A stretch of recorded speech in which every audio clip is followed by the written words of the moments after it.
साथियों, दुनिया में बहुत सारे खेल हैं। क्रिकेट है, कबड्डी है, फुटबॉल है, बास्केटबॉल है, बहुत सारे खेल हैं।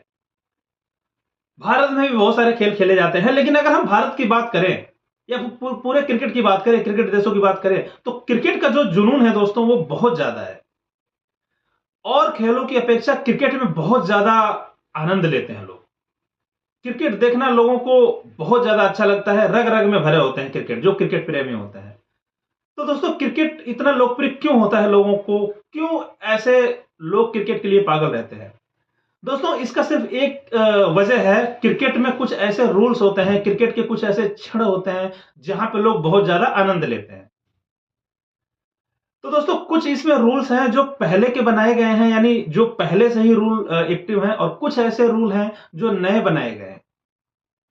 जिसमें दोस्तों कुछ ऐसे रूल हैं, हम बात कर लेते हैं कुछ ऐसे रूल जो आईपीएल में बने, या कुछ ऐसे रूल जो 4-5 साल पहले आए। जैसे आईपीएल में रूल बने इम्पैक्ट प्लेयर का। कुछ दिनों पहले जो रूल बना था, जो क्रिकेट में रूल बना था, वो फ्री हिट का बना था। तो बहुत ऐसे रूल थे जो पहले के थे, और कुछ रूल हैं जो बाद में आए। दोस्तों, जो कुछ रूल ऐसे बनते हैं क्रिकेट को और ज्यादा अट्रैक्टिव करने के लिए, क्रिकेट को और ज्यादा रोमांचक बनाने के लिए बनते हैं।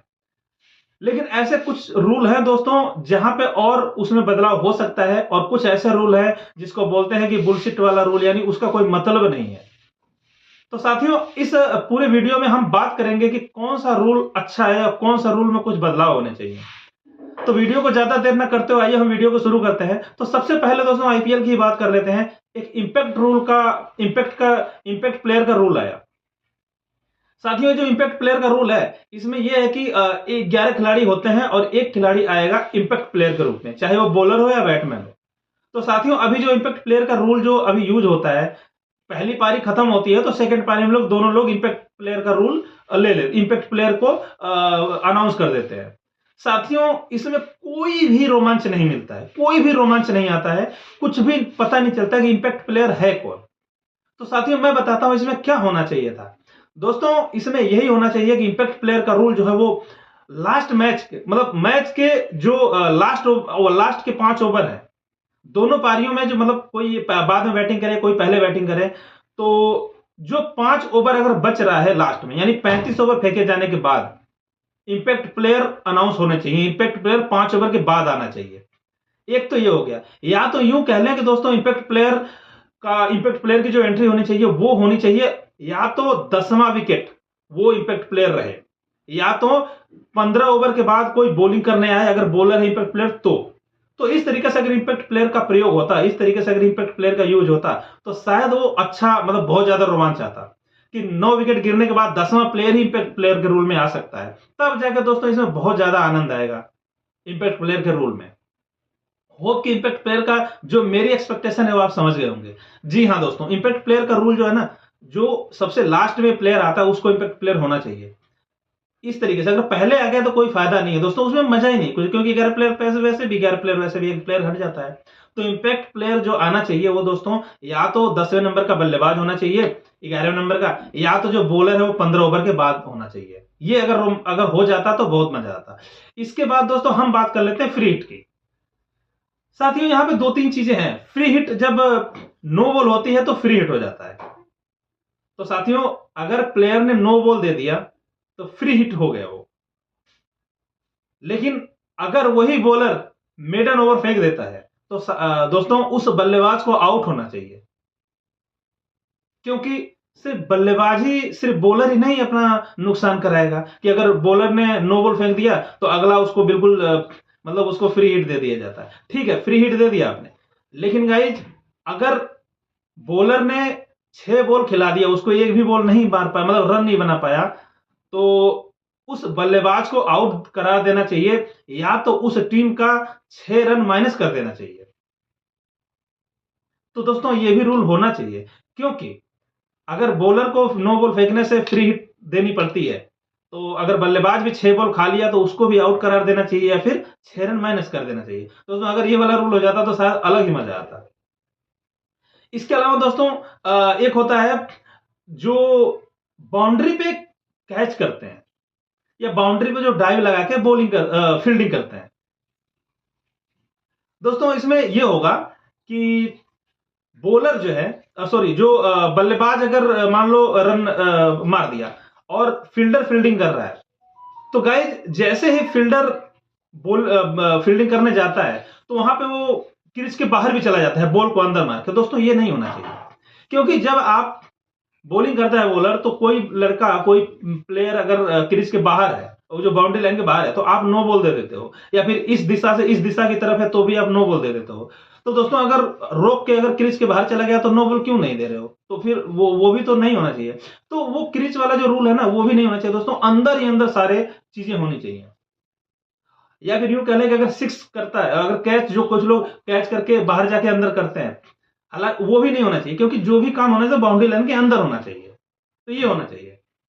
इसके अलावा दोस्तों एक जो मोस्ट इंपोर्टेंट रूल है वो बहुत अच्छा है, चौथा मैं बात कर रहा हूं। अगर एक बॉलर है, अगर वो बॉलिंग करता है और उसने उसका पैर आगे चला गया तो आप नो बॉल दे देते हो। तो साथियों अगर बॉलर को क्रीज के बाहर जाके नहीं बॉलिंग करना है तो आप नो बॉल देते हो। उसी तरीके से बल्लेबाज भी जब खड़ा होता है, जैसा कि फोटो में दिख रहा है, बल्लेबाज जब क्रीज पे खड़ा होता है बैटिंग करने के लिए, तो वो क्रीज के बाहर क्यों आता है? उसको भी दोस्तों क्रीज के अंदर ही रहना चाहिए, कम से कम एक थोड़ा सा पैर जो है वो टच होना चाहिए। तो साथियों इस तरीके से जो अगर बॉलर है, बॉलर अगर बॉलिंग कर रहा है, उसका पैर आगे चला गया तो आप उसको नो बॉल दे देते हो। और वही बल्लेबाज चाहे 1-2 फीट आगे भी निकल के खेलता है तो कुछ नहीं, ऐसा नहीं होना चाहिए। बल्लेबाज को भी ऐसा होना चाहिए कि भाई आप भी एक पैर कम से कम टच होना चाहिए क्रीज के अंदर। इस तरीके से बल्लेबाज और बॉलर दोनों के लिए ये प्रॉपर हो जाएगा, मतलब प्रॉपर रूल बन जाएगा। तो इसमें भी बड़ा आनंद आएगा दोस्तों। इसमें क्या है कि बल्लेबाज को भी मजबूरी रहेगी कि वो ज्यादा ना बढ़े। हाँ, बॉलिंग करते हुए आगे बढ़ जाए चलेगा, क्योंकि बल्लेबाज बॉलिंग करके आगे आ जाता है, तो बॉलिंग इसने बॉल कर दिया फिर वो आगे आ जाएगा, चलेगा। लेकिन क्रीज पे खड़ा होना वो बल्लेबाज को टच रहना चाहिए। इसके अलावा दोस्तों एक चीज और है जो इतना बड़ा आईपीएल का मैच होता है, हालांकि आईपीएल बहुत बड़ा लीग है, इसलिए आईपीएल में बहुत ज्यादा रूल कुछ बना दिए जाते हैं।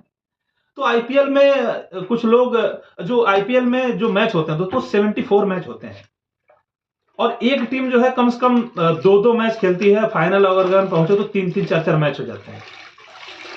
तो दोस्तों इतना बड़ी लीग चलती है, मतलब लीग चलती है लगभग 2-2.5 महीने तक। 2 महीने तक चलती है, 60 दिन 65 दिन 62 58 दिन इतना चलती है, और लगभग 74-75 मैच होते हैं। और दोस्तों फाइनल होता है सिर्फ एक टीम है वो रैंक पे 10वें नंबर पे है पॉइंट टेबल में, 10वें नंबर पे पॉइंट टेबल में, और दूसरी टीम है वो चौथे नंबर पे है क्वालिफायर में। और किसी तरह से करते करते चौथे नंबर वाली और पहले नंबर वाली पहुंच गई फाइनल में। और दोस्तों पहला जो नंबर है वो एक मैच हारी तो वो मैच हार गई, मतलब फाइनल हार गई। तो दोस्तों जो आईपीएल का फाइनल होना चाहिए, इतनी बड़ी लीग है, इसका जो फाइनल होना चाहिए वो फाइनल होना चाहिए बेस्ट ऑफ 3 का फाइनल। यानी मैं क्यों कह रहा हूं, अगर एक छोटी सी सीरीज होती जहां पे 2-3 टीमें होती तो आप एक फाइनल करवा दो, लेकिन दोस्तों यहाँ पे 74 मैच होते हैं और टीम इतनी ज्यादा होती हैं, एक टीम कितनी मेहनत करके फाइनल खेलती है, तो उसको कम से कम बेस्ट ऑफ 3 का फाइनल, कम से कम फाइनल भी लोगों को 3 खिलवाइए कि मजा आए। एक टीम अगर हार गई तो उसको एक और मौका दीजिए, अगर वो जीत गई तो फिर टक्कर का मुकाबला होगा फाइनल। अगर 2 मैच लगातार जिसने भी जीता, चलो ठीक है वो बहुत बढ़िया टीम थी इसलिए वो 2 मैच लगातार जीत के फाइनल लेके चली गई। तो दोस्तों जब भी आप आईपीएल, मैं यही मतलब हालांकि मेरी वीडियो कितनी वायरल होगी पता नहीं, लेकिन मैं जब भी कोई सिलेक्शन, जब भी कोई रूल बनाने वाले लोग इस वीडियो को देखें तो इस पर जरूर विचार करें कि आईपीएल इतना बड़ा जो मैच होता है, इतना बड़ा टूर्नामेंट होता है, उसमें बेस्ट ऑफ 3 का फाइनल जरूर रखें। क्योंकि इतने बड़े टूर्नामेंट में एक फाइनल में एक ही टीम चली गई बाजी मार के, ऐसा नहीं होना चाहिए। कम से कम 2 टीमें जो होती हैं उन दोनों टीमों को, मतलब जो हारी उसके बाद एक और, अगर दोनों हार गई तो इसका मतलब जो मजबूत है वो जीत गई, अगर एक हारी एक जीती तो इसका मतलब अभी भी जान है। तो इस तरीके से बेस्ट ऑफ 3 का फाइनल होना चाहिए आईपीएल मैच में। तो दोस्तों ये था मेरा आज का वीडियो। कुछ रूल ऐसे हैं दोस्तों, डेफिनेटली वो चेंज होने चाहिए, क्योंकि बल्लेबाज को नो बॉल दिया जाता है, बॉलर को नो बॉल के बाद फ्री दिया जाता, फेंकवाया जाता है। वहीं बल्लेबाज अगर मेडन खाता है तो उसका कुछ होता ही नहीं है। अगर बल्लेबाज बॉलर को क्रीज के बाहर नो बॉल दिया जाता है तो बल्लेबाज आगे आके करता है तो उसका भी कुछ, तो इस तरीके से कुछ ऐसे रूल होने चाहिए साथियों जो कि बदलने चाहिए। और अगर मैं बात करूं दोस्तों, जो पहला वाला रूल था इंपैक्ट प्लेयर वाला, वो इंपैक्ट प्लेयर अगर या तो लास्ट में आए या फिर 15 ओवर के बाद जब मर्जी आ जाए, ऐसा होना चाहिए इम्पैक्ट, ताकि उसका इम्पैक्ट लगे, लोगों को लगे कि मान लो किसी टीम ने 9 विकेट गिरा दिया, अब वो बंदा, वो जो बल्लेबाजी रहेगा इंपैक्ट प्लेयर में जो बैटिंग करने आएगा, तो अगर मान लो 2 ओवर में 22 रन चाहिए, बॉलर है नहीं बना पाएंगे, अगर वो इंपैक्ट प्लेयर आके बल्लेबाजी में बना दिया, वो डर भी रहेगा आगे वाली टीम का, तो मतलब रोमांच ना इसका 2 गुना हो जाएगा। तो इस तरीके से होना चाहिए रूल्स। तो दोस्तों ये था मेरा आज का वीडियो अगर अच्छा लगा तो वीडियो को लाइक जरूर कर देना दोस्तों, और इस वीडियो पे इसी तरीके से जो वीडियो है वो बनाई जाएंगी, तो इस चैनल को सपोर्ट भी करें दोस्तों, ज्यादा से ज्यादा शेयर करें। मिलते हैं दोस्तों एक अगली वीडियो में, तब तक लिए बाय बाय दोस्तों।